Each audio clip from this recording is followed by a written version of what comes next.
Nos sentimos realmente muy contentos de comenzar este seminario, que debo decir que la primera sesión de este seminario fue grabada y compartida por parte de la doctora Corina Lloris para todos ustedes. Realmente quiero decirle a la doctora que nos complace mucho que nos acompañe, que haya aceptado dar este seminario. Deseamos que todos nuestros estudiantes puedan aprovechar este espacio sumamente provechoso de poder colaborar, de poder estudiar con alguien de la calidad profesional, académica, como es la doctora Corina Lloris. Me permití compartir ya hace varios días, cuando estábamos por comenzar justamente, el link en Wikipedia, donde nos habla justamente de la vida profesional de la doctora Corina Lloris. Entonces, bueno, yo espero que muchos de ustedes puedan encontrar esta inspiración, este eco, trabajando con ella. Y bueno, muy especialmente debo decirlo, sobre todo las mujeres, ¿verdad? Porque creo que representa este grupo de mujeres intelectuales en América Latina, que no solamente están interesadas en los problemas académicos, sino que también ven la realidad y pues buscan la justicia. Yo creo que la doctora Corina Lloris es un gran ejemplo de ello. Entonces, pues bueno, les invito a todas y a todos ustedes a aprovechar esta gran oportunidad de poder trabajar con la doctora Corina Lloris. Bueno, pues sin mayor preámbulo, los dejamos en muy buenas manos y pues bienvenida doctora Corina Lloris. Muchas gracias por participar en este seminario. Quiero comentarles que nuestros colegas que nos acompañan están por terminar el programa de doctorado. Básicamente, este es el penúltimo seminario ya en la etapa. Esperamos en el mes de septiembre llevar a cabo el proceso de entrega del grado y todo esto.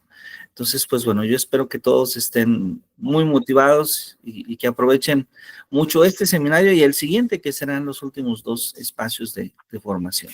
Pues bienvenida y un gran placer que nos acompañe. Muchas gracias. Gracias a ti, Jesús.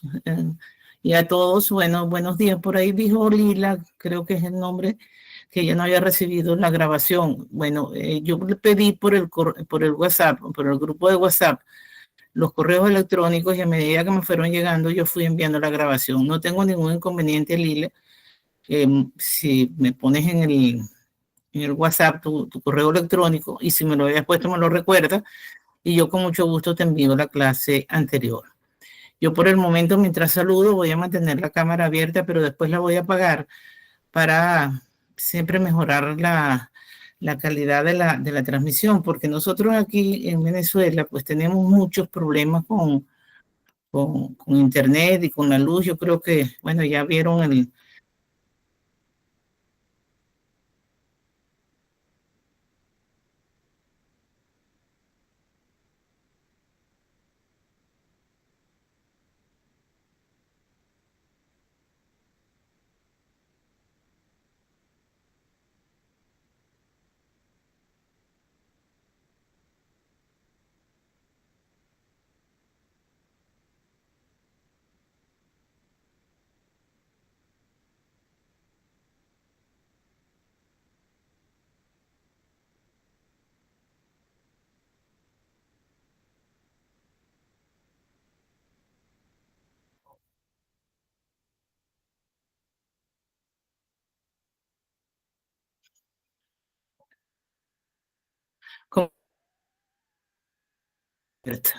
Les estaba diciendo del problema de internet y fíjense que me quedé desconectada por un momentico.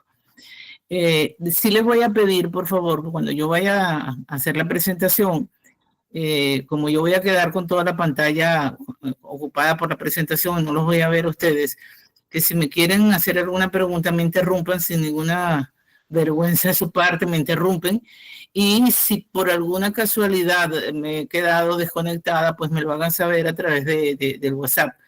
Mire, ante todo, bueno, muchísimas gracias por la receptividad. Espero que hayan recibido la grabación. Ya vi que Lilia decía que no la había recibido. Yo te repito, Lilia, con muchísimo gusto yo te la envío, pero mándame tu correo electrónico, mándamela a través del WhatsApp. Y sí les quisiera decir que lamento mucho la pérdida de clases de ese día, porque sobre todo es el primer contacto, pero yo creo que no es desconocido para ustedes la situación que se vive en mi país, y nosotros estamos, bueno, castigados permanentemente con este problema de la electricidad y de las caídas de la señal.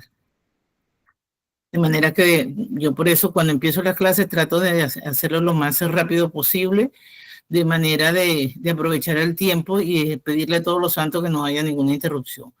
Entonces quisiera preguntarles si tienen un comentario, alguna observación, díganme cualquier cosa en este momento, porque tenemos que establecer los primeros contactos de relación entre esta relación que a veces se hace tan difícil a través de las cámaras, ¿no?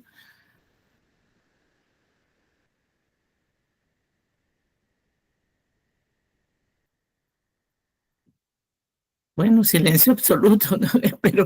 Esperemos que entonces yo a medida que vaya avanzando, digamos, no se cohiban tanto. Voy a presentarlo. Repito, si tienen alguna duda con respecto a la primera clase, pues con muchísimo gusto yo se las aclaro.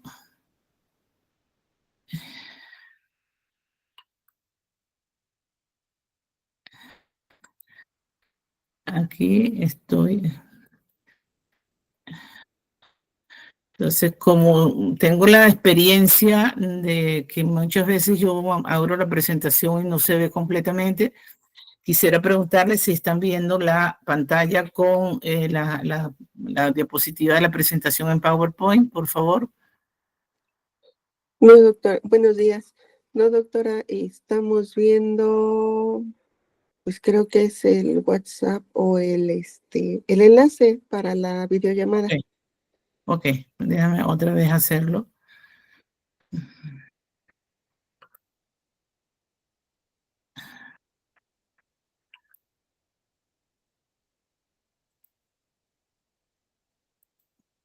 Segundito, vamos a hacer lo siguiente. Déjame primero cerrar esto, porque para mí eso ha sido un misterio a lo largo de todo este tiempo. Esto no me pasa en Zoom y en Google Meet, me pasa permanentemente.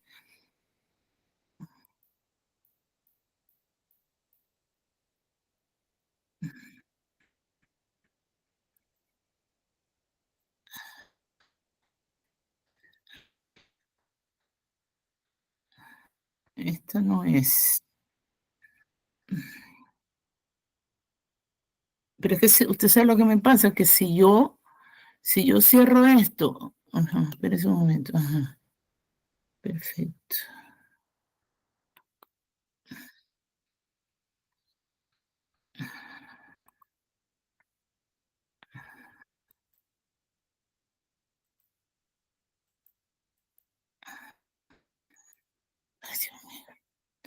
Un segundo, porque no me acepta la presentación. Un segundito. Sí, doctora.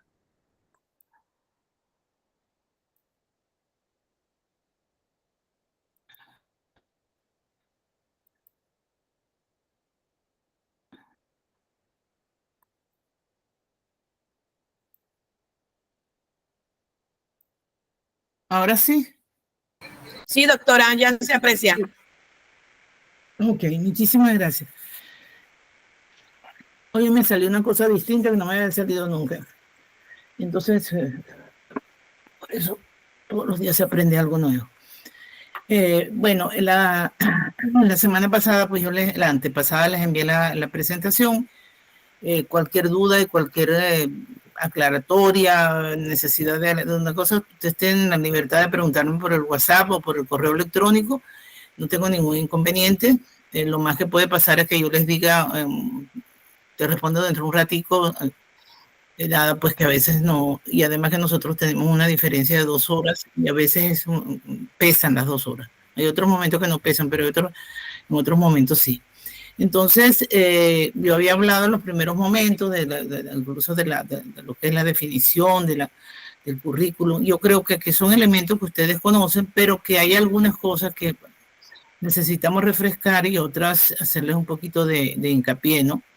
Entonces, uno de los elementos importantes que existen en el diseño de los currículos son los objetivos y las metas, ¿no? A veces es como terreno trillado, que nosotros sentimos que hemos caminado mucho por esos senderos, y resulta que siempre conviene volver a ellos, ¿no?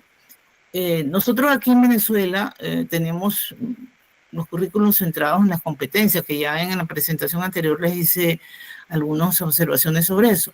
Aquí en México no sé exactamente si ustedes lo tienen centrado en los objetivos, en las competencias, pero nunca se dejan de lado los objetivos, eso es cierto, ¿no?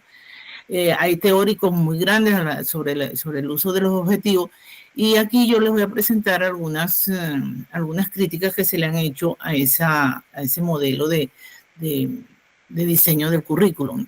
Pero hagamos una pequeña definición que nunca están de más. Yo en eso soy muy filósofa analítica, me gusta mucho definir los términos con los que estoy trabajando, de manera que no haya, digamos, lugar a equívocos, ¿no? Los objetivos educativos son declaraciones claras que indican lo que se espera que los estudiantes logren al final del curso. Esos objetivos deben ser específicos y deben ser medibles, y mucho ojo con esto, porque esta es una de las grandes críticas que se le hace a este modelo, lo que permite evaluar el progreso y el éxito de los estudiantes. Y por otro lado, estos objetivos deben estar alineados con los contenidos de aprendizaje y las evaluaciones para asegurar una educación coherente. En el ámbito educativo, por su parte, las metas son conceptos amplios que definen las aspiraciones y propósitos fundamentales que se pretenden alcanzar mediante el proceso de aprendizaje. Estas metas representan declaratorias de intención que orientan tanto la estructura del currículo como la práctica pedagógica en general. Su enfoque principal es delinear los resultados esperados y los cambios que se busca fomentar en los estudiantes como parte del proceso formativo. Por eso es que es necesario tener tan claras las metas que se quieren conseguir. Para entender mucho mejor este concepto, hay algunos elementos clave que es interesante que uno los resalte. El propósito central que tienen las metas educativas radica en establecer un norte claro para las actividades educativas, ofreciendo un marco de referencia que facilite la creación de programas de enseñanza, la elección de contenidos significativos y la evaluación del progreso en el aprendizaje. Estas metas proporcionan una visión estratégica que conecta la propuesta académica con los valores y objetivos de una educación integral.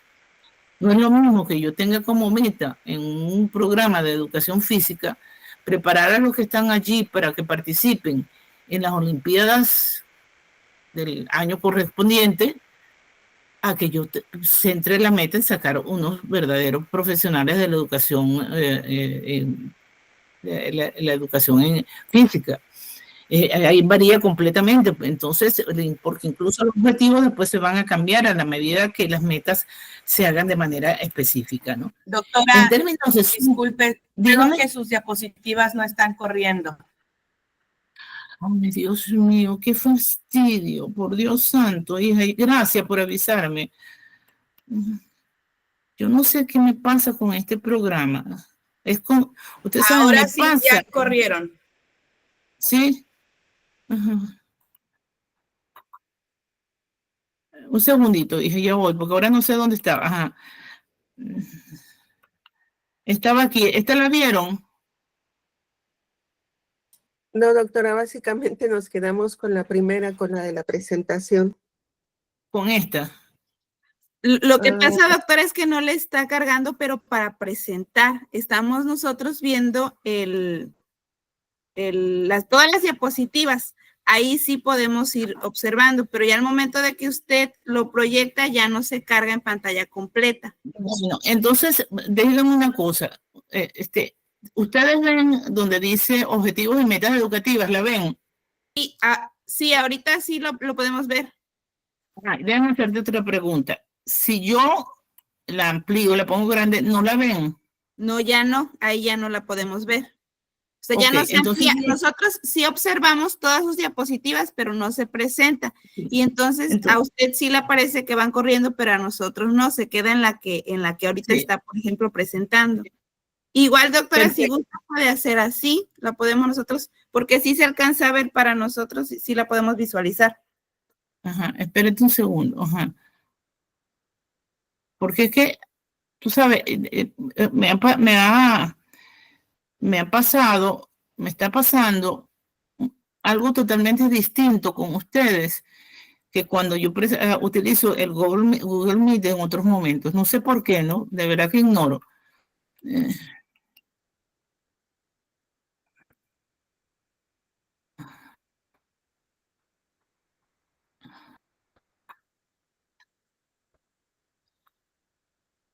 Lo que pasa es que si me sale así, me sale con la letra muy pequeña y no lo puedo leer. Miren, vamos a hacer una cosa, no se vayan ustedes, yo me voy a salir un momento y voy a volver a entrar, ¿sí? Pero no se salgan ustedes. Sí, doctora.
Perfecto, déjame quitar la cámara porque dice que hay mucha gente que se me va a poder. Ok, vamos a empezar de nuevo con la presentación. Bien, bien.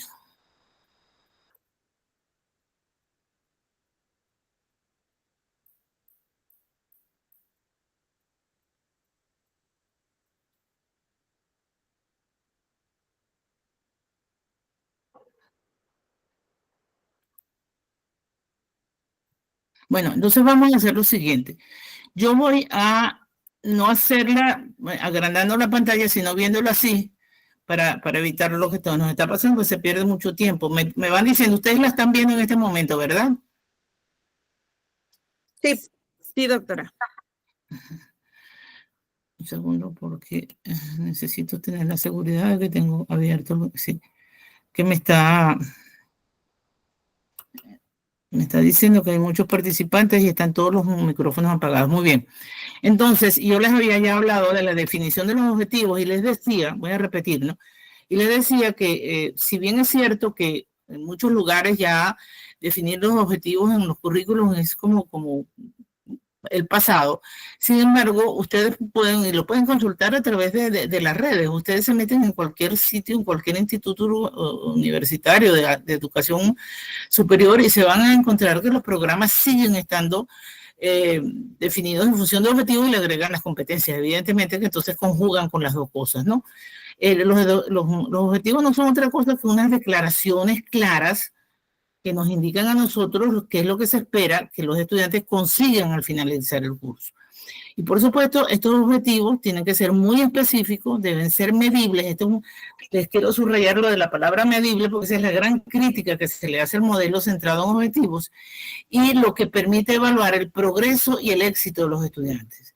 Además que estos objetivos tienen que estar alineados con los contenidos de aprendizaje y las evaluaciones para asegurar una educación que sea coherente, no que cada cosa vaya por su lado, ¿no? En el ámbito educativo, las metas, entonces, que son muy importantes tenerlas muy claras, son conceptos amplios que definen las aspiraciones y propósitos fundamentales que se pretenden alcanzar mediante el proceso de aprendizaje. Estas metas representan declaratorias de intención que orientan tanto la estructuración del currículo como la práctica pedagógica en general. El enfoque principal es delinear los resultados esperados y los cambios que se busca fomentar en los estudiantes como parte del proceso formativo. Además que metas y objetivos tienen que estar completamente alineados. Entonces, para entender mejor este concepto, se pueden destacar aspectos clave. El propósito central de las metas educativas radica en establecer un norte claro para las actividades educativas, ofreciendo un marco de referencia que facilite la creación de programas de enseñanza, la elección de contenidos significativos y la evaluación del progreso en el aprendizaje. Estas metas proporcionan una visión estratégica que conecta la propuesta académica con los valores y objetivos de una educación integral. Aquí que fue cuando me dijeron que había problemas, yo les estaba diciendo que estas metas tienen que ser tan claras que me orienten realmente hacia lo que yo pretendo conseguir con mi programa. Una cosa es que yo establezca un instituto para preparar deportistas que compitan en una determinada jornada o en las Olimpiadas Mundiales o un torneo que se esté haciendo en una ciudad, a que yo esté centrando el currículum en la preparación de profesores de educación física. Esto es muy importante porque si yo no tengo alineados metas, objetivos y después perfectamente con los procesos, con los contenidos y las evaluaciones. Esto parece que es como muy sencillo, sin embargo, cuando uno se detiene a verlo en detalle, se da cuenta que hay procesos y puntos que a veces se descuidan. En términos de su amplitud, las metas educativas tienen un carácter general y holístico, es decir, general, amplio, que va, digamos, que tiene una visión de cuál es el horizonte al que yo estoy apuntando. Lo que las diferencia de los objetivos específicos que tienden a ser cuantificables y medibles. Por ello, mientras los objetivos concretan logros particulares, las metas son más inclusivas y abordan distintos aspectos relacionados con el desarrollo integral de los estudiantes, no solo en términos académicos, sino también personales y sociales. El enfoque de estas metas se centra en los resultados que se espera conseguir al finalizar un determinado ciclo educativo, ya sea durante un curso, dentro de un programa más amplio o al concluir un nivel educativo completo. Su finalidad es garantizar que los estudiantes adquieran conocimientos, habilidades y valores fundamentales para su vida y su interacción en la sociedad.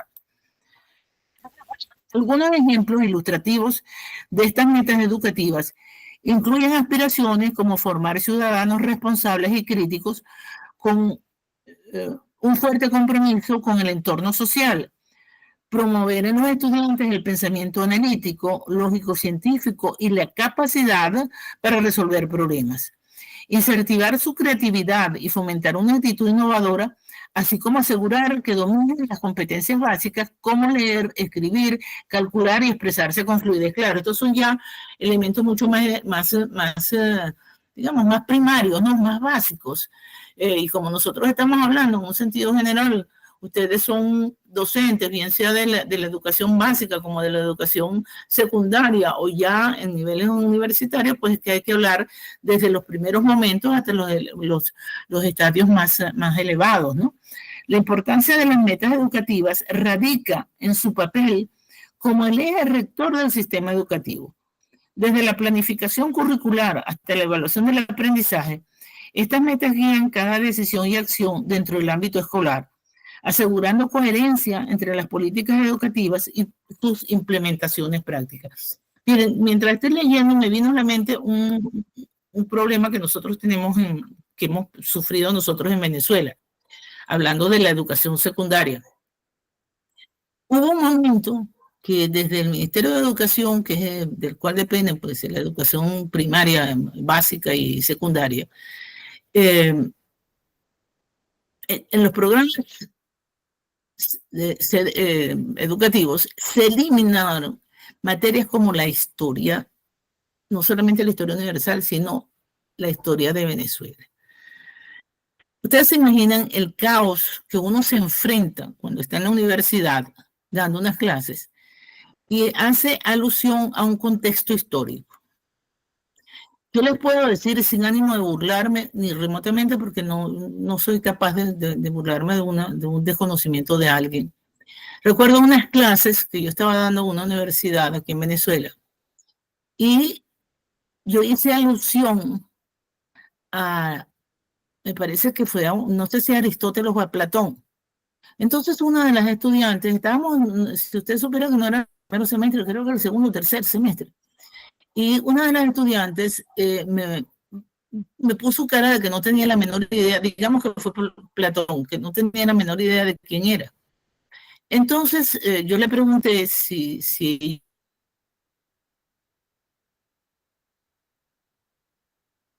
ya lo ubicaba en la modernidad o la clásica de la historia, en antigüedad medieval, moderna y contemporánea. No tenía la menor idea. Pero lo peor fue, para mí, o sea, yo no sé si otra persona se hubiera quedado tan impactada, que cuando logré llevarla a que me hablara de la antigüedad, que se pusieran los albores de la historia, yo le pregunté que si ella pensaba entonces que ese personaje del que estábamos hablando era antes o después de Cristo. Y la respuesta de la muchacha fue instantánea. Ella me dijo, profesora, ¿y antes de Cristo hubo vida?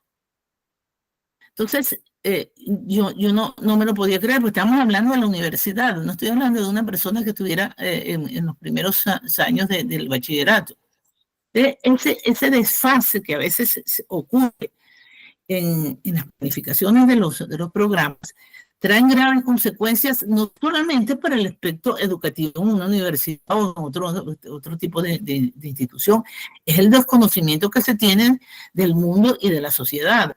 Y si nosotros una de las cosas que pretendemos a través de la educación es formar ciudadanos capaces de involucrarse en la vida del país y en este momento con esta globalización que tenemos, es terrible que desconectemos a los estudiantes de manera tan fuerte y tan radical de los contextos históricos. Por decirles ejemplo, que fue el que me vino a la mente mientras estaba hablando. Entonces, de ahí que es tan importante que nosotros tengamos clara en la elaboración de los currículos y cuando ya yo estoy dentro de la institución, que yo vea claramente cuál es la meta que se está planteando esa institución, cuáles son los objetivos que se ha planteado para yo tener claro las materias y los objetivos que yo me voy a plantear. Estas metas educativas, además, se relacionan directamente, como lo estoy diciendo, con los objetivos de aprendizaje más detallados. Estas metas amplias actúan como cimientos sobre los que se construyen objetivos específicos, los cuales detallan lo que los educadores deben implementar en el aula para transformar esas aspiraciones generales en logros concretos y visibles. En síntesis, las metas educativas constituyen declaraciones fundamentales que reflejan lo que se pretende lograr a través del proceso educativo Estas funcionan como guía estratégica para diseñar, implementar y evaluar programas educativos efectivos, asegurando así una formación robusta que responda a las necesidades actuales y futuras de los estudiantes. Las metas de aprendizaje surgen a partir de un deseo o una necesidad, como decidir qué queremos aprender, en cuánto tiempo, con qué propósitos o mediante qué métodos. Estas metas permiten trazar un camino que facilite o valide el conocimiento que se desea adquirir. Para establecer metas de aprendizaje claras, es fundamental definir el objetivo final. En este proceso resulta útil incluir verbos como analizar, comprender, relacionar, inferir, memorizar, practicar o comparar. Además, es esencial elaborar una lista de los conocimientos específicos que se desean alcanzar con esa meta, ya que esto facilita planificar cómo lograrlos. También se debe determinar un plazo para trabajar en dichas metas y la cantidad del tiempo que se dedicará diaria, semanal o mensualmente para alcanzarlas con éxito. Yo repito que muchas de estas cosas parecería que uno las conoce, sobre todo si ya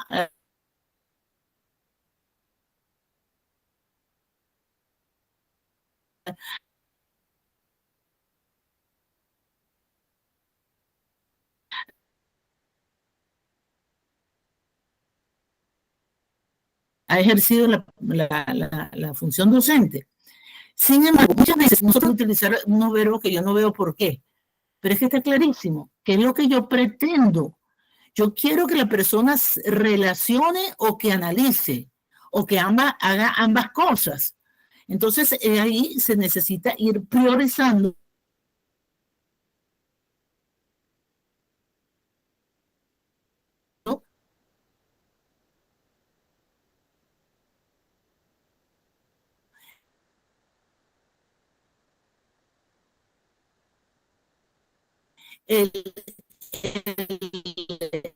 los objetivos y las metas.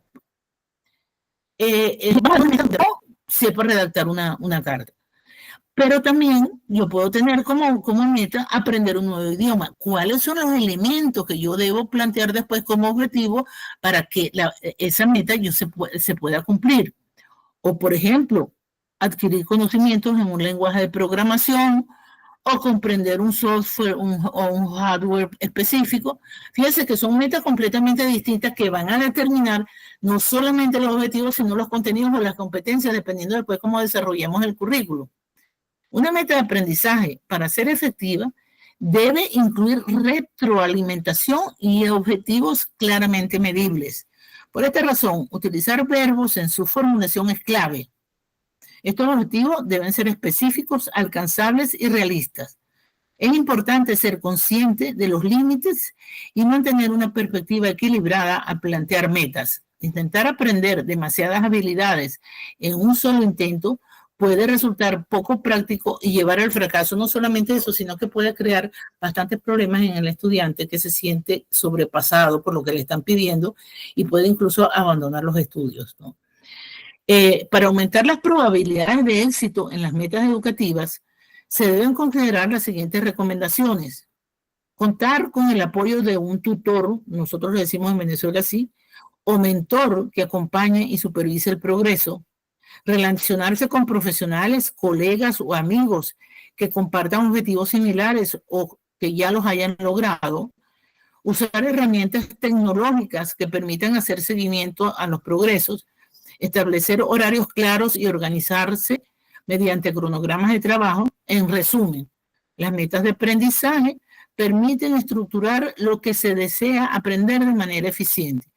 Tener claridad sobre los objetivos facilita el proceso y convierte el camino hacia ellos en una experiencia enriquecedora y motivadora.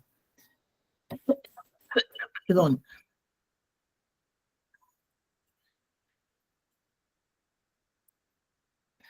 En el diseño curricular, los objetivos son elementos fundamentales que describen los resultados esperados del proceso educativo. El propósito que tienen es especificar lo que se espera de los estudiantes que sean capaces de hacer y cómo actúen tras complementar un curso o un programa. Estos objetivos dirigen la selección de los contenidos, las estrategias de enseñanza y los métodos de evaluación, asegurando que el proceso educativo esté centrado en metas concretas y alcanzables. Entre las principales funciones de los objetivos en el diseño curricular se encuentra definir el propósito general.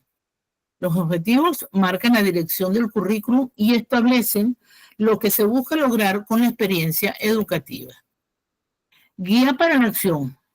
Actúan como referencia en la elección de contenidos, actividades de aprendizaje y estrategias para evaluar el alcance de dichos objetivos. Facilidad en la evaluación. Nos proveen criterios claros para medir el progreso y determinar si los estudiantes han alcanzado los resultados previstos. Relevancia y adaptación. Ayudan a que el currículum se ajuste tanto a las características de los estudiantes como a las necesidades sociales. Y por otra parte, coherencia estructural. Aseguran la congruencia entre los diferentes componentes del diseño curricular como contenidos, métodos y evaluación. A su vez, los objetivos deben cumplir con ciertas características esenciales. La claridad, eso yo creo que es como dicen una verdad de perogrullo, ¿no? Tienen que ser claros, han de ser comprensibles para todas las personas implicadas en el proceso educativo. Deben ser precisos. Deben detallar de manera específica lo que se espera que los estudiantes aprendan o logren. Realismo, tienen que ser alcanzados con los recursos y condiciones disponibles.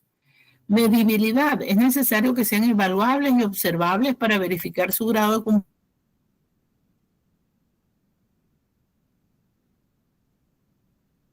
cumplimiento.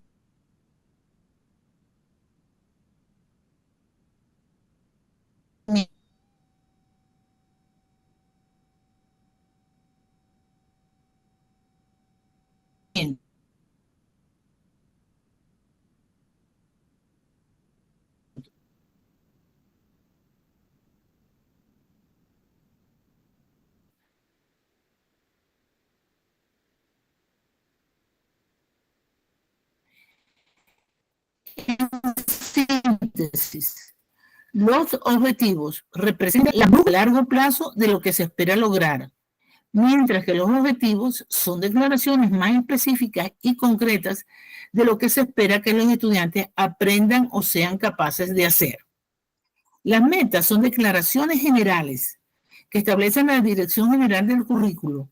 Son a menudo aspiraciones y abstracciones y pueden abarcar un periodo de tiempo más largo. Por ejemplo, una meta podría ser desarrollar ciudadanos críticos y responsables. Los objetivos son enunciados más específicos que describen los resultados de aprendizaje esperados para un curso, unidad o actividad particular. Son medibles y observables, lo que permite evaluar si se han logrado. Por ejemplo, un objetivo podría ser: los estudiantes serán capaces de identificar los elementos clave de un texto argumentativo. En resumen, imaginemos un curso de historia. Yo también soy amante de la historia y por eso muchas veces recurro a los ejemplos de la historia. Una meta podría ser comprender la importancia de la historia en la sociedad actual. Un objetivo relacionado con esta meta podría ser: los estudiantes serán capaces de analizar críticamente las causas y consecuencias de un evento histórico específico. En resumen, las metas proporcionan la visión general, mientras que los objetivos detallan los pasos para alcanzar esa visión. Entonces aquí tengo un cuadrito pequeño que me costó mucho trabajo cuadrarlo aquí en la lámina. Y tenemos una columna en donde está el nivel de especificidad, el nivel de temporalidad, el nivel de medibilidad y la relación con el diseño curricular. Entonces las metas en el nivel de especificidad deben ser amplias y generales y los objetivos específicos y concretos. El nivel de temporalidad, a largo plazo, las metas; a corto y mediano plazo, los objetivos. En el nivel de medibilidad, difíciles de medir directamente las metas, mientras que los objetivos son fáciles de medir directamente. Y la relación que mantienen con el diseño curricular establecen la dirección general, las metas y los objetivos describen los resultados que se esperan del aprendizaje. Creo que el resumen nos deja bastante claro qué es lo que se pretende con los métodos y los objetivos. Ahora bien, vamos a hacer un breve resumen aquí. Un objetivo se vuelve más efectivo desde un punto de vista comunicativo cuando logra describir con precisión la conducta observable que se espera que el alumno manifieste. Esto implica que el objetivo, al estar definido de manera operacional, debe cumplir con ciertas características fundamentales que aseguren su claridad y su funcionalidad. En primer lugar, es esencial que el objetivo detalle de manera específica las acciones que se prevén que el alumno sea capaz de ejecutar. Estas acciones deben ser claramente identificables y medibles para facilitar la evaluación de su cumplimiento. En segundo término, resulta necesario incorporar una descripción de las condiciones bajo las cuales el alumno llevará a cabo dichas acciones. Esto puede incluir factores contextuales o recursos específicos que podrían influir en la demostración de la conducta esperada. Y finalmente, el objetivo debe establecer un estándar que determine el nivel de perfección considerado aceptable en la ejecución de la acción, siempre y cuando esto sea aplicable. Este parámetro sirve como una referencia clara para evaluar si se ha alcanzado el desempeño esperado por parte del alumno. Aquí cuando yo estaba escribiendo y haciendo esto, porque por supuesto yo he consultado toda la bibliografía vida por haber, y he echado mano de todos los recursos que se tienen, en este momento me viene también a la mente, yo tuve una época, bueno, ya hace bastantes años, en que me invitaron del Colegio Alemán de aquí de Venezuela a dar unas clases para el grupo de alumnos alemanes, no de los estudiantes nativos, sino de los estudiantes alemanes. Era un grupo, no sé si recuerdo mal, como de 6 o 7 estudiantes nada más. El sistema alemán es un sistema muy duro, y ese eran las clases en el último año. Ellos lo llaman Abitur, y ellos escogen en qué se quieren, digamos, especializar. Si escogen el área de las ciencias, las matemáticas, o el área de la literatura, por decirles algo. Sin embargo, no descuidan ninguna de las asignaturas, simplemente que se le da más carga a la parte que ellos han escogido. A mí me tocó darles, para el área de la enseñanza del español, un curso sobre literatura latinoamericana. Y el sistema es sumamente exigente, muy duro. Les puedo decir que es durísimo.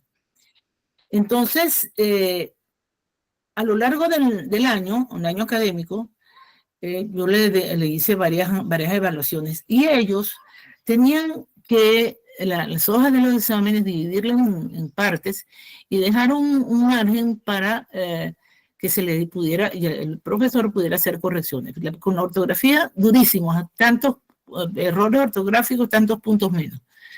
Y al final del curso, y uno como profesor tiene que irlos preparando para el examen final, que es donde yo le quiero hacer hincapié. El examen final es redactado por el profesor, dando 3 opciones de examen, sino 3, que son el contenido que se ha dado a lo largo del año. Y además, el profesor tiene que contestar el examen en función de lo que espera, lo máximo que espera de un estudiante, lo máximo, que es a lo que se está refiriendo, aquí dice que determine el nivel de perfección considerado aceptable. Una vez que uno ha redactado eso, que hace una declaración jurada que nadie ha visto ese examen, es entregado en sobre cerrado y a su vez en la dirección del instituto, el Instituto Goethe, que así tiene el nombre aquí en Venezuela, es llevado a la embajada y esto es remitido a Alemania al Ministerio de Educación. La parte que está encargada en el Ministerio de Educación, de la educación aquí en Venezuela, un jurado que hay allí escoge el examen. El profesor, por supuesto, no sabe cuál es el examen que ha sido escogido y los estudiantes presentan su examen con un jurado nombrado en Venezuela y el profesor no puede estar presente. Yo se les podrán imaginar que yo estaba que me moría del susto en el colegio caminándome los jardines mientras esos muchachos presentaban el examen. solamente podías uno intervenir si por alguna circunstancia se presentaba un inconveniente con alguno de los estudiantes, que efectivamente se presentó. Me llamaron, el muchacho era un joven un alemán muy difícil de carácter, muy inteligente, yo creo que era del grupo el más inteligente de todos, pero muy difícil, y era como, digamos, como yo hago lo que quiero y no lo que me dicen que tengo que hacer. El muchacho entró en una especie como de, no sé si yo llamarlo atinadamente, decir una crisis, ¿no? Y no lograba contestar el examen. Yo lo único que podía hacer era sentarme al lado de él. Y a mí se me ocurrió ponerle la mano en la cabeza. Y ustedes me quieren creer que ese gesto, vamos a decir, maternal, porque fue lo que me nació a mí, el muchacho empezó a responder todo el examen y aprobó el abitur. Porque el problema con el abitur es que si no lo apruebas, no puedes nunca más repetirlo y ahí se te cierran el acceso a la universidad. Entonces, me acuerdo perfectamente que ellos después que terminaron el examen, como en el examen les salió toda una serie de un examen centrado sobre Jorge Luis Borges, el escritor del boom latinoamericano, me hicieron un cuadro, lamentablemente no se los puedo enseñar aquí en la parte que está aquí en el estudio porque tendría que mover la computadora donde está, con un dibujo de Borges y la firma de todos los participantes. Y a mí me quedó marcado para siempre que yo tenía que establecer un horizonte de lo que yo esperaba que me respondieran los estudiantes. Y les quiero decir que el resto de los años míos de docencia universitaria, yo he mantenido esa costumbre. Cuando yo hago los exámenes, yo respondo los exámenes y tengo guardada el documento donde está respondido y respondo en función de esa respuesta. De manera que yo creo que es importante que nosotros tengamos eso en cuenta, porque a veces, yo les repito lo que les he dicho a lo largo de este rato que llevamos hablando, a veces estas partes teóricas decimos es pura teoría. Resulta que es muy importante que yo tenga claro qué estoy esperando de un estudiante cuando yo estoy dando una clase. Bueno, en esta parte, ahora que viene, les voy a hablar un momento de las críticas al currículum basado en objetivos. De todas maneras, si ustedes tienen alguna pregunta, con mucho gusto, por favor.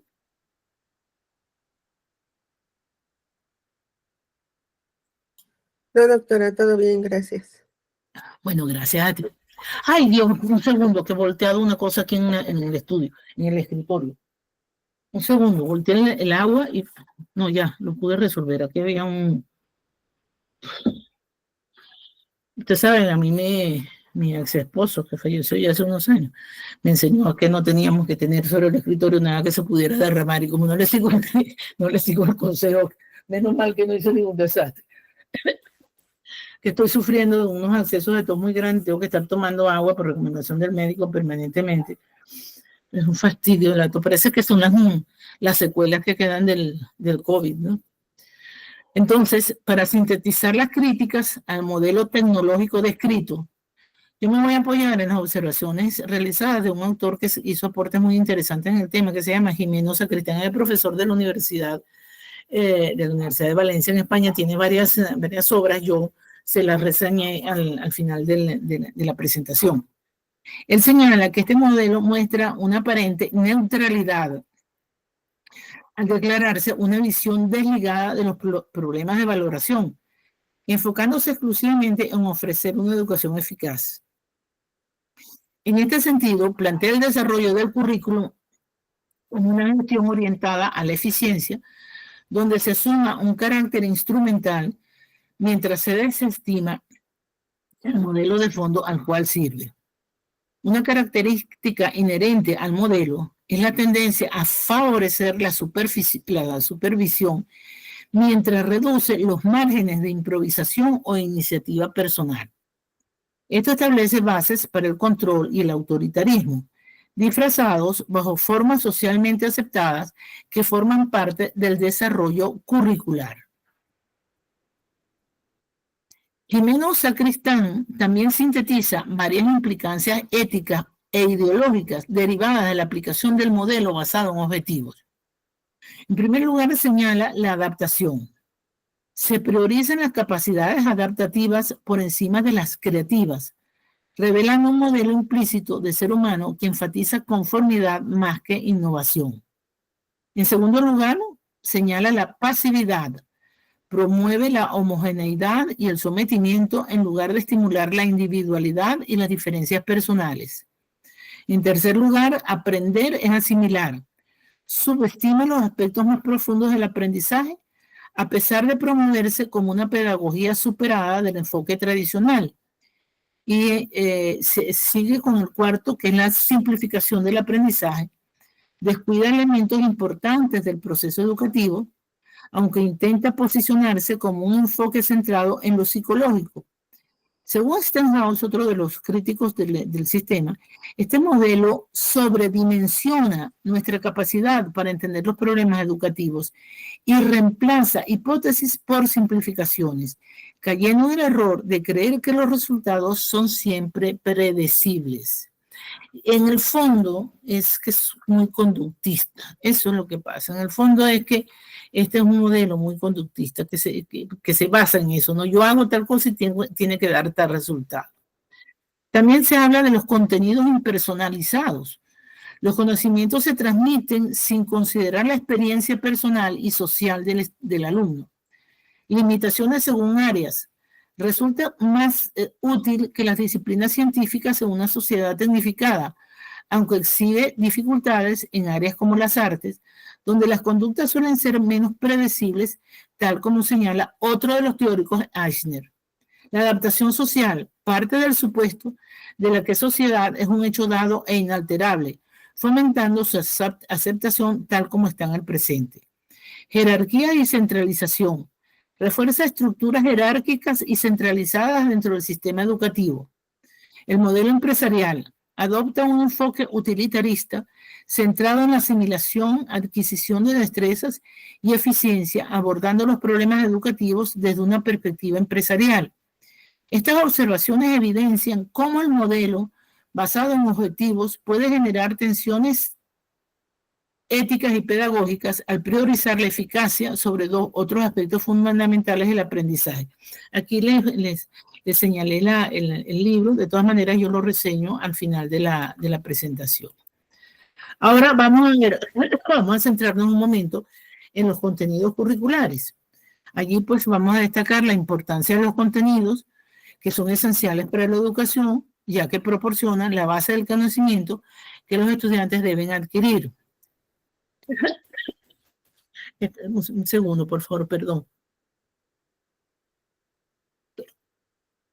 La secuencia lógica. Los contenidos deben presentarse en una secuencia lógica, facilitando el aprendizaje progresivo y la comprensión de los temas. Y es crucial que los temas tratados en los contenidos sean relevantes para los estudiantes y el contexto actual. El contenido curricular abarca los conocimientos, habilidades, actitudes y valores que se enseñan y aprenden en un entorno escolar. Este conjunto de elementos, un segundo, mira, voy a tener que, espérenme un momento que voy a tomar algo para aliviarme la tos, un momentico. Sí, doctora.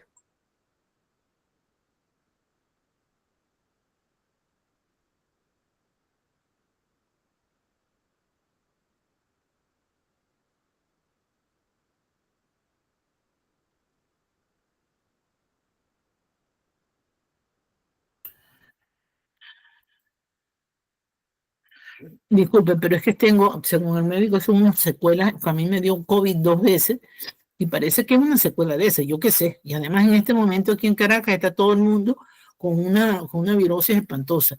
Yo no sé cómo me la voy a haber contagiado yo, encerrada como estoy. Entonces el contenido curricular abarca los conocimientos, habilidades, actitudes y valores que se enseñan y aprenden en un entorno escolar. Este conjunto de elementos se organiza en planes y programas de estudio que orientan el proceso educativo, garantizando la consecución de los objetivos de aprendizaje establecidos por los sistemas educativos y las demandas sociales. Ahora bien, ¿qué aspectos conforman los pilares esenciales del contenido curricular? Examinémoslo. Componentes del contenido curricular Pues obviamente son los conocimientos que comprenden la información teórica y práctica que los estudiantes deben interiorizar. Las habilidades enfocan el desarrollo de destrezas, tanto técnicas como prácticas de los alumnos. Actitudes que incluyen las disposiciones y valores que se espera que los estudiantes incorporen en la formación, y las competencias. Lograr e integran conocimientos, habilidades y actitudes para permitir a los estudiantes desenvolverse con eficacia en diversos contextos. El diseño de un currículo educativo de calidad es una labor compleja que exige alinear objetivos pedagógicos, necesidades estudiantiles y el contexto en el cual se aplicará. ¿Qué aspectos debemos considerar en este proceso? La relevancia contextual. Es fundamental que los contenidos reflejen el dinamismo del entorno social y profesional. Esto implica una actualización constante, acorde con los avances en ciencia, tecnología y sociedad, manteniendo siempre la conexión con los valores culturales y el contexto específico del alumnado. La adaptabilidad y diversidad. El currículum debe ser inclusivo, ofreciendo módulos opcionales que respondan a intereses particulares. Además, es necesario emplear métodos y técnicas de enseñanza variados para abordar distintos estilos y necesidades de aprendizaje. Equilibrio y coherencia. La organización de los contenidos debe responder a una estructura lógica y progresiva. Es esencial que exista un balance adecuado entre las distintas áreas del conocimiento, facilitando el aprendizaje gradual y continuo a lo largo de los niveles educativos, a lo largo pues de todo ese proceso. Interdisciplinariedad. Fomentar proyectos que integren múltiples áreas del saber, permite a los estudiantes establecer conexiones entre disciplinas y aplicar lo aprendido a problemas reales, enriqueciendo su experiencia educativa y preparándolos para su vida fuera del aula. Evaluación continua. Este es un elemento que asegura la mejora constante tanto del currículo como de los aprendizajes.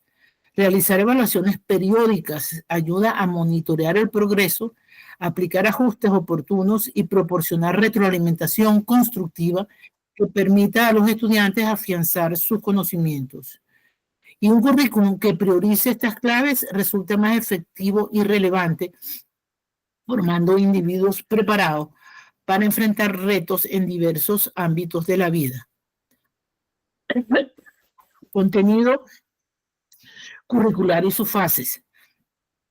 La implementación efectiva del contenido curricular requiere seguir una serie de pasos clave que aseguren un proceso exitoso y centrado en las necesidades del alumnado. Y el diagnóstico inicial es importante, la evaluación de necesidades.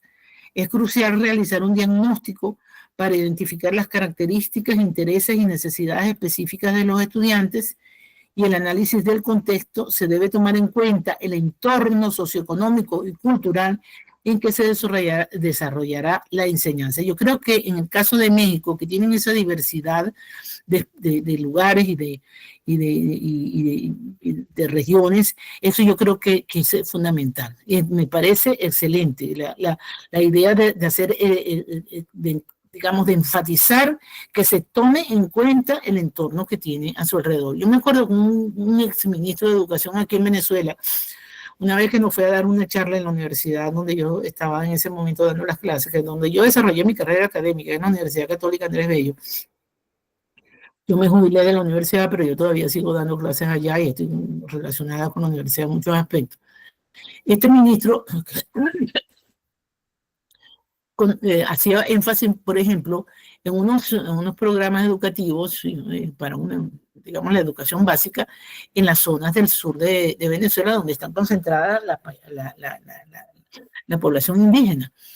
Y él decía que se encontró en un sitio unos ejemplos de alguien que estaba explicando unas cosas con los semáforos. Entonces él decía, ¿qué le puede suscitar a ese alumno? ¿Qué interés? Puede ser que le produzca por la novedad, pero hay que centrarse realmente en el entorno en el que están.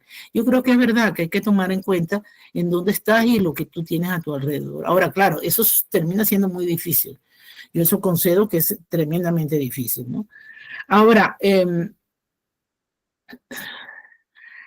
En la planificación, bueno, yo creo que algo que no esté planificado va a fracasar.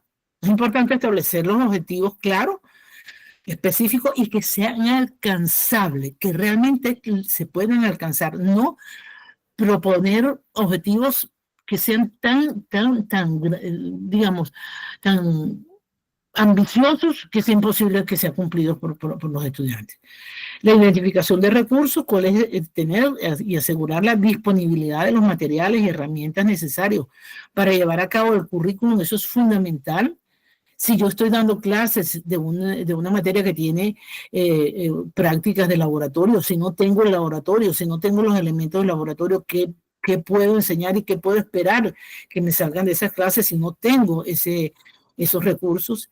La creación de materiales educativos, diseñar recursos didácticos que sean funcionales y estén alineados con los contenidos curriculares propuestos y el uso de las tecnologías. Nosotros tenemos que incorporar herramientas digitales como apoyo para enriquecer la experiencia educativa. Yo creo que si nosotros no nos montamos en ese tren, estamos ya desfasados de la historia. La tecnología es absolutamente indispensable. Y enfrentarse con este grupo de estudiantes que nosotros tenemos en este momento suele tener muchos inconvenientes porque a ellos les cuesta mucho trabajo centrarse en lecturas. Están muy acostumbrados a la visualización, a los videos, a todo ese uso de tecnología que si uno no sabe sacarle provecho al teléfono, sacarle provecho a los videos, hasta los videos de juego, se tiene que hacer de alguna manera porque si no la atención no la conseguimos. Y yo en ese sentido tengo experiencia en este momento porque yo estoy dando clases a un grupo de estudiantes de los primeros años de dos carreras, bueno, no son dos porque yo en esa como la materia mía es obligatoria, la ven varias carreras, pero específicamente son de Derecho, Estudios Liberales y Estudios Internacionales. Y realmente me he tropezado con ese inconveniente y sobre todo con el método en línea. El método en línea se presta para que el estudiante se conecte, deje conectado del teléfono o la computadora y no esté presente en la clase. Eso se corre con ese riesgo, ¿no? El contenido curricular debe tener en cuenta la implementación en el aula, es decir, la aplicación de metodologías activas, utilizar estrategias de enseñanza participativas para la interacción y el pensamiento crítico, y esto es lo que nos cuesta mucho trabajo en línea. Ajustes flexibles, adaptar las actividades y enfoques según las necesidades emergentes del alumnado. Y en cuanto a la evaluación y la retroalimentación, hay que hacer un seguimiento continuo, monitorizar regularmente el progreso de los estudiantes y la eficacia de los métodos que han sido utilizados y mejorar el proceso, usar la información recopilada para optimizar y actualizar el currículo, garantizando una educación más pertinente. La planificación cuidadosa y la ejecución estratégica del contenido curricular son esenciales para una enseñanza de calidad. Incorporar disciplinas diversas, integrar recursos tecnológicos y adaptarse a las transformaciones sociales son pilares fundamentales para diseñar experiencias educativas innovadoras. Con estas prácticas, los educadores pueden preparar a sus estudiantes para afrontar retos futuros, promoviendo un aprendizaje dinámico, enriquecedor y relevante. Ahora, métodos de enseñanza y evaluación. Yo creo que ustedes aquí, pues, todos tenemos la experiencia, todos hemos hecho evaluaciones, todos tenemos como dice un refrán en castellano, cada maestrillo tiene su librillo. Entonces, veámoslo desde una perspectiva general para ver cuáles son de estas recomendaciones las que se pueden adaptar más a nuestro librillo de maestros, ¿no? La estrategia de enseñanza son enfoques utilizados por los educadores para facilitar el aprendizaje efectivo y comprometido entre los estudiantes. Por ejemplo, en el caso de mis clases de lógica, hay un momento en que en la enseñanza de la resolución de los ejercicios mediante la aplicación de reglas de la derivación digamos, de un razonamiento, cómo se llega de la premisa a la conclusión y la aplicación de las reglas, ¿no? Bueno, es un momento muy difícil en quienes hemos dado lógica y hemos dedicado mucho tiempo a la enseñanza de esa asignatura. Y allá en México, desde hace varios años, hay un taller de didáctica de la lógica que ha sido patrocinado por la Academia Mexicana de Lógica, y anualmente en el mes de noviembre se hacen unos encuentros que son organizados en distintas partes de México, ¿no? Los organizadores siempre procuran que no se dé en la Ciudad de México, sino que pueda llegar a cualquier lugar de México. Por eso que yo tengo un conocimiento bastante grande de la geografía mexicana, porque yo he asistido a muchísimos congresos de estos desde el año, como desde el 2006 en adelante, he estado yo asistiendo. He dejado de hacerlo a partir de la pandemia, que se nos complicó muchísimo los años esos para que no podíamos viajar, y después de la pandemia que yo me he metido en una actividad política bastante fuerte, en este momento, por ejemplo, no puedo ni siquiera salir del país. En estos encuentros, yo personalmente pude aprender muchísimo de las herramientas y de métodos para enseñar. Y unos estudiantes, porque ellos eran estudiantes en ese momento si no recuerdo mal, ellos eran de la Ciudad de México, ambos. Estudiaban en la Facultad de Filosofía. Y ellos diseñaron un juego de cartas que permitía que según el estudiante fuese viendo cuál era la carta que le servía para resolver el ejercicio que tenía por delante. Ellos vendieron en esa época, yo no me acuerdo si fue uno de los primeros congresos que yo asistí, vendieron el juego, incluso alguien después se lo patrocinó. Yo me traje el juego a Venezuela y durante mucho tiempo lo usé con mis estudiantes. Y ustedes no tienen idea el resultado que a mí me dio esa innovación de ese par de estudiantes. Los recuerdo con muchísimo cariño, incluso mantengo con ellos una cierta correspondencia a través de las redes sociales. De manera que uno puede, a medida que van pasando los años, aprender de otros que tienen una visión en un momento determinado mucho más actual, porque uno termina siendo un poquito caballito de lechero, ¿no? Es decir, seguir el mismo camino siempre. Después, la alineación curricular es fundamental que los métodos de enseñanza y evaluación estén alineados con los objetivos curriculares para garantizar un aprendizaje cohesivo. Eso ya lo hemos dicho a lo largo de la presentación, pero no está de más repetirlo. Los métodos de enseñanza y las estrategias de evaluación representan herramientas fundamentales que los educadores implementan con el propósito de optimizar la formación académica y valorar los avances alcanzados por los estudiantes. En términos generales, los métodos de enseñanza abarcan un conjunto de enfoques diseñados para estructurar y organizar el proceso educativo, brindando una guía sobre cómo impartir conocimientos de manera efectiva y fomentar el desarrollo de habilidades. Por otro lado, la evaluación desempeña un papel crucial al concentrarse en la recopilación sistemática y el análisis detallado de datos para identificar el nivel de conocimiento adquirido, valorar el progreso individual y apreciar el impacto y efectividad de las metodologías aplicadas durante el proceso de instrucción. El método expositivo, el docente transmite conocimiento. Esto de alguna manera también lo dije en la primera presentación.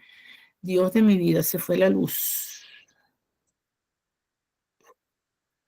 Una pregunta, ¿estoy conectada?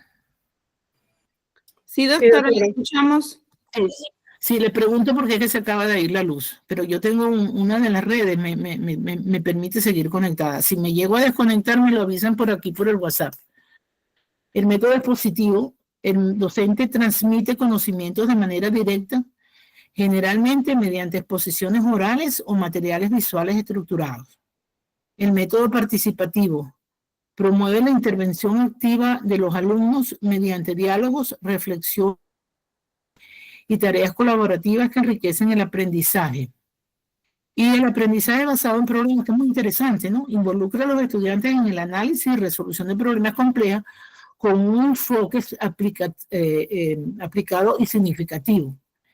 Por otra parte,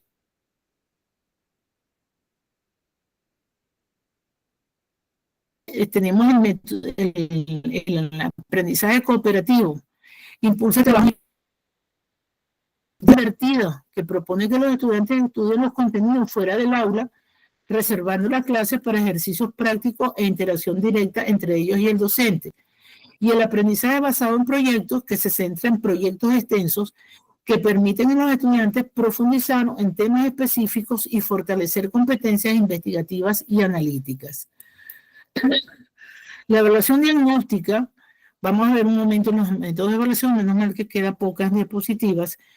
La evaluación diagnóstica representa un punto de partida fundamental en el ámbito educativo, ya que se realiza al inicio de un curso o unidad con el propósito específico de determinar el nivel previo de conocimientos y habilidades de los estudiantes.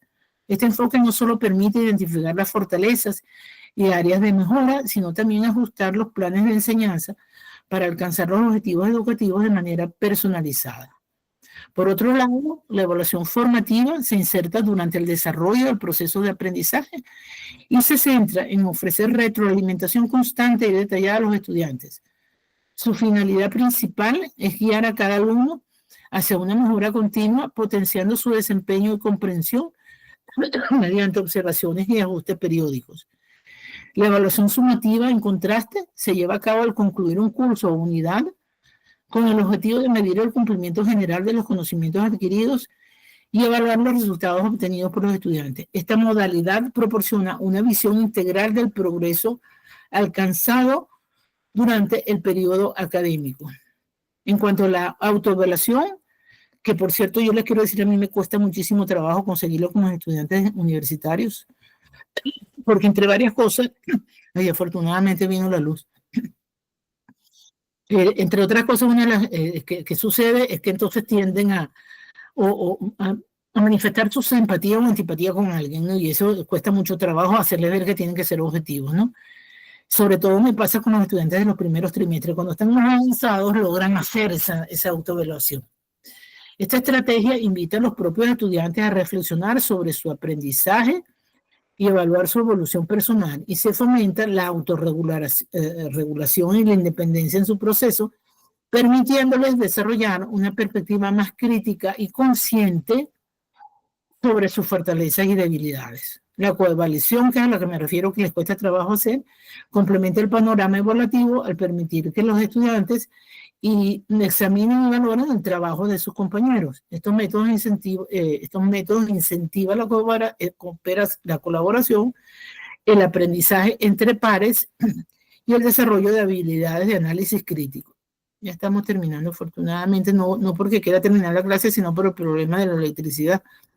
Entre las herramientas prácticas dentro del campo evaluativo se encuentran las rúbricas, instrumentos eficaces que representan criterios claramente definidos, junto con niveles de desempeño para valorar tareas específicas. A estas se suman las listas de cotejo, cuyo propósito es verificar el cumplimiento de ciertos estándares o criterios predeterminados. Por ejemplo, yo les asigné a mis estudiantes de este semestre de la universidad, ¿no?, un análisis del discurso de Richard Nixon cuando renunció en los años 70. Y yo le di exactamente la lista de los elementos que yo quería que hicieran de análisis.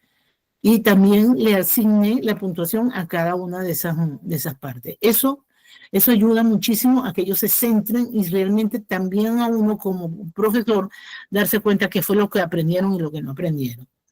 Los exámenes constituyen recursos tradicionales pero necesarios que mediante pruebas escritas u orales facilitan la evaluación de conocimientos y comprensión sobre temas abordados.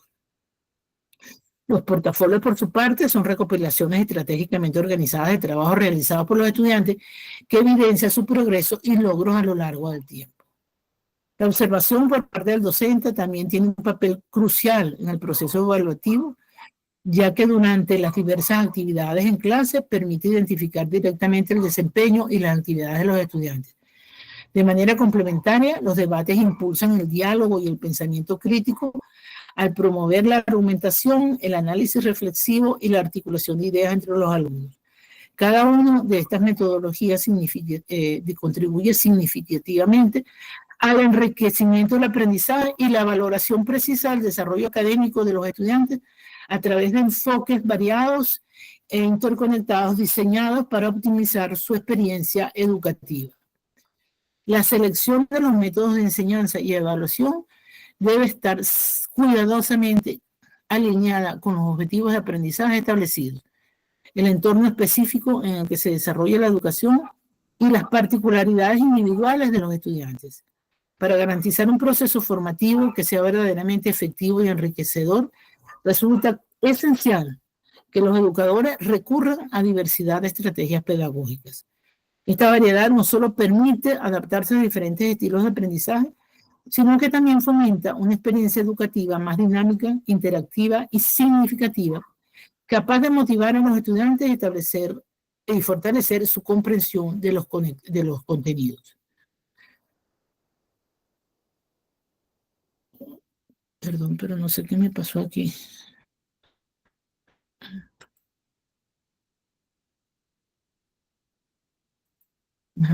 Bueno, ahora lo que tengo aquí son algunas de las fuentes que utilicé para que ustedes tengan la referencia. De manera que, bueno, en este sentido, menos mal que la luz volvió y que pude seguir adelante.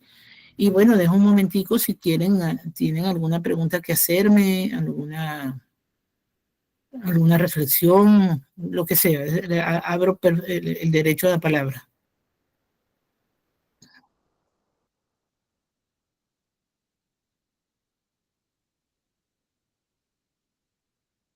Silencio absoluto, está como el tango, ¿no? Silencio en la noche y ya todo está en calma. No hay nada que decir. Dime, Ingrid. Sí, doctora. Usted en algún momento nos comentaba que debe de haber una secuencia lógica entre metas, objetivos, inclusive hasta contenidos, ¿no? Pero no puedo evitar el reflexionar sobre lo siguiente. Nosotros aquí en México estamos pasando por lo que es la nueva escuela mexicana. Entonces, a nivel medio superior, que para nosotros aquí no sé en Venezuela, ¿verdad? Aquí son trabajar con jóvenes de entre 15 y 18 años más o menos, 15, 17. Se nos cambió completamente el panorama de tal manera que, por ejemplo, física ya no tiene ese nombre, pero obviamente trabajamos temas con ello. Pareciera que por lo menos nuestros programas tienen un completo desorden. Nosotros como docentes, porque también pregunto a mis compañeros, platicamos entre nosotros, estamos pues desorientados, descontrolados, de tal manera que yo he sentido que pues que hasta yo estoy desordenada al momento de planear, porque créanme que sí planeo y trato de darle una secuencia. Trato de hacer bien las cosas, pero el programa no me ayuda en absolutamente nada. Entonces, aquí mi pregunta o la reflexión es, por un lado, ¿qué tanto sentido tiene sacrificar temas que de alguna manera resultan ser importantes o relevantes? Bueno, yo así lo creo en la formación de nuestros chicos, ¿no? Porque revisaba en la presentación anterior que decía usted que eso era muy importante. También que sí se deben de ver algunas cosas que son importantes en la formación de ellos. Y la otra, si yo teniendo ya cierta experiencia, no le encuentro un sentido, una relación a la manera en la que el programa propone se trabaje, ¿puedo yo cambiarlo a mi parecer o necesariamente me tengo que sujetar a lo que el programa dice? Gracias, Ingrid. Muchísimas gracias.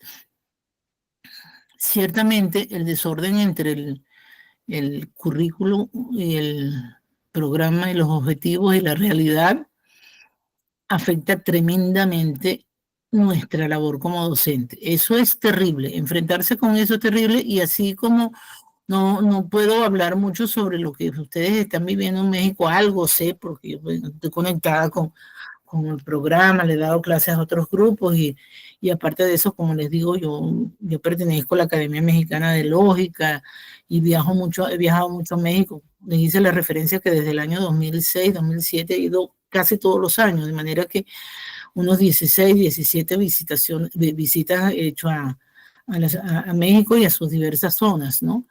Y además del Encuentro Internacional de Lógica, también he ido a congresos de la Asociación Filosófica de México. Entonces, conozco algo, pero no lo suficiente como pero me basta con lo que me estás diciendo, porque nosotros tenemos un problema muy parecido. Aquí la parte de la política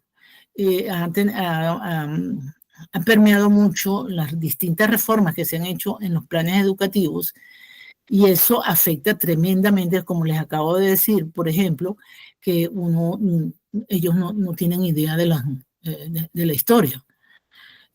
Por hablar de una de las asignaturas que han quitado.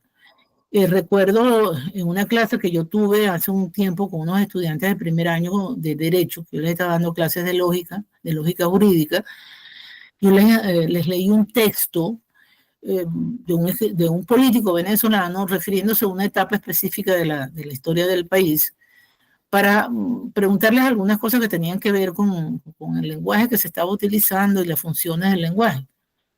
Y para mi sorpresa, porque de verdad les juro que para mí fue sorpresivo, esos muchachos no tenían la menor idea de qué se estaba hablando, ni siquiera de qué país se estaba hablando. Porque el texto que yo había cogido no decía en un momento Caracas o Venezuela o Ciudad Bolívar, simplemente era en general, pero los nombres de los personajes que se iban nombrando eran típicamente de algunos de los políticos más renombrados del país, pero también de gente que pertenecía ya a la historia del país. No tenían la menor idea. Entonces, a mí también se me planteó muchísimas veces esa pregunta, Ingrid, y no sé si ustedes tienen, me imagino que sí, pero voy a hablar desde mi experiencia. Nosotros tenemos en el país lo que se llama libertad de cátedra. Yo tengo que ajustarme al programa, pero yo puedo dar el programa con ciertas libertades.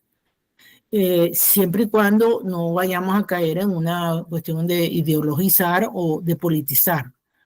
Porque evidentemente hay cosas que muchas veces se hacen necesarias explicar, como te refiero, ustedes acudiendo a mi experiencia, de dar una clase de historia en una clase de lógica. Yo lo he hecho y lo he repetido a lo largo de yo no sé cuántos años de mi vida. Estoy dando clases de argumentación en la universidad en este momento y he tenido que explicar el ejemplo específico del trabajo que les asigné sobre el discurso de Nixon.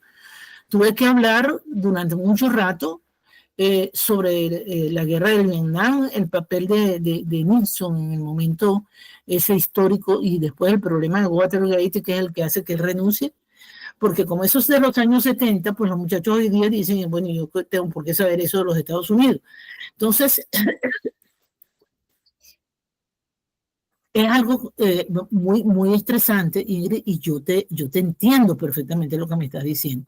Ahí lo que puedes recurrir es a esa figura de la libertad de cátedra y hacer uso de algunos conocimientos que tú creas que son indispensables para hacerlo, siempre y cuando no te vaya a traer un inconveniente directo de que, bueno, te vayan a decir que tú estás infringiendo las normas de la institución donde están. Pero nosotros, y te repito, no sé si en México se está, pero eso es mundial, lo de la libertad de cátedra es mundial. ¿Me puedes aclarar si también se hace, si en México lo tienen? Sí, doctora, tenemos, pues sí, libertad de cátedra ahorita. Es así que, en efecto, algunos compañeros dieron el programa como mejor les pareció. Sí, sí.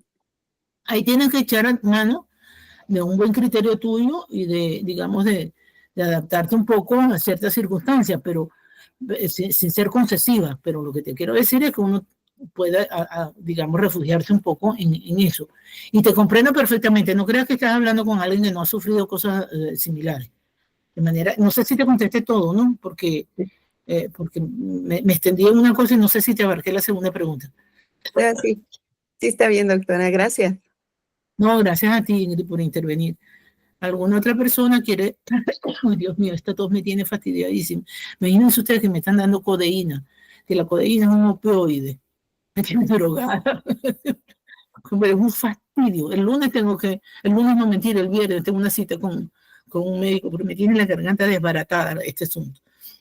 Bueno, si no tenemos más preguntas, yo después le envío a Jesús la presentación. Ustedes de todas maneras tienen la clase grabada, pero teniendo la presentación pueden verla, digamos, con la pantalla completa, y yo voy a averiguar con algunos de mis alumnos millennials que me expliquen qué me está pasando con el Google Meet, porque no me pasa con Zoom, pero con el Google Meet sí me pasa. Me ha pasado varias veces.